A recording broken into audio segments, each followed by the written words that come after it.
इस वक्त हमारे साथ पवन खेड़ा जी मौजूद हैं, हम उनसे बात करेंगे।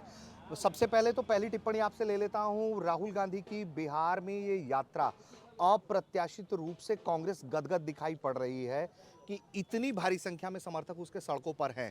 यहां से राहुल गांधी का रास्ता आगे का क्या है? राहुल गांधी का रास्ता वही है जिस रास्ते पे भारत जोड़ो यात्रा चली थी, जिस रास्ते पे भारत जोड़ो न्याय यात्रा चली थी और जिस रास्ते पर वोट अधिकार यात्रा चल रही है। वो रास्ता है संघर्ष करके लोकतंत्र को बचाने का, बाबा साहब अम्बेडकर के मूल्यों को बचाने का।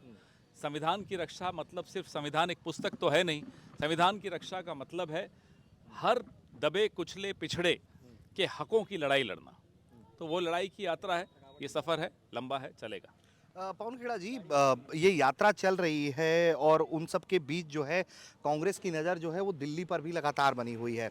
तो दिल्ली को लेकर कुछ सवाल है। लगातार एक जो रिटायरमेंट की बात कही जाती रही, हवा ये रहा कि संघ प्रमुख इशारा कर रहे हैं कि 75 के बाद जो है वो नॉट आउट नहीं चलेगा, रिटायर होना पड़ेगा। उसको लेकर एक तरीके से क्लैरिफिकेशन संघ प्रमुख ने दिया है कि मैं किसी को रिटायर होने के लिए नहीं कह रहा हूं और संघ का कोई हस्तक्षेप नहीं है सरकार चलाने के अंदर। उनका कहना है कि जो जिस विषय का एक्सपर्ट है वो उस विषय पर काम करेगा। उसको लेकर क्या नजरिया है? दिल्ली पर कांग्रेस की नज़र है, ये गलत बोला आपने। दिल्ली की नज़र अब कांग्रेस पर है कि बिहार में कांग्रेस कर क्या रही है। और रही बात संघ प्रमुख की, आप लोग बहुत उनको गंभीरता से लेते हैं, हम तो नहीं लेते। एक गैर पंजीकृत संस्था जो 100 साल से परछाई के पीछे छिपकर अपना काम करती है, क्या गतिविधियां हैं, कितनी संदिग्ध गतिविधियां हैं। तो ऐसे संगठन और ऐसे संगठन के प्रमुख बोलते रहें जो बोलना है, हमें उन पर टिप्पणी नहीं करनी। लेकिन ये बात तो है कि 15 अगस्त को चाटुकारिता की लाल किले पर खड़े होकर नरेंद्र मोदी ने संघ प्रमुख की, संघ प्रमुख ने अपना पासा पलट दिया। अब कह रहे हैं 75 पे न मैं रिटायर होऊंगा न वो। तो अब समझ तो ही रहे हैं ये क्या हो रहा है। क्या आप मैच फिक्सिंग जैसी बात कर रहे हैं या आप कह रहे हैं कि जो मनमुटाव था उसको दूर कर लिया गया है? संघ का तो मैं आपको बता चुका हूं कि वो गंभीरता में लेने लायक तो संगठन है नहीं। रही बात नरेंद्र मोदी की, तो उसको जनता ही रिटायर कर देगी।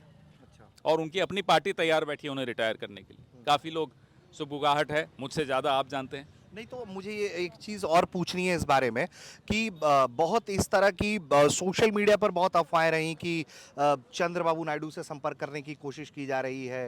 आप ही के पार्टी के सीएम हैं तेलंगाना के, उन्होंने भी गाहे बगाहे साफ तौर पर तो नहीं कहा, लेकिन उन्होंने चंद्रबाबू से अपने रिश्तों पर ताल तो बहुत ठोकी है। सबको मालूम है कि चंद्रबाबू इस वक्त वो अहम पिलर हैं सरकार के अंदर, उनके कुछ भी इधर उधर होने से सरकार पर संकट की स्थिति बन सकती है।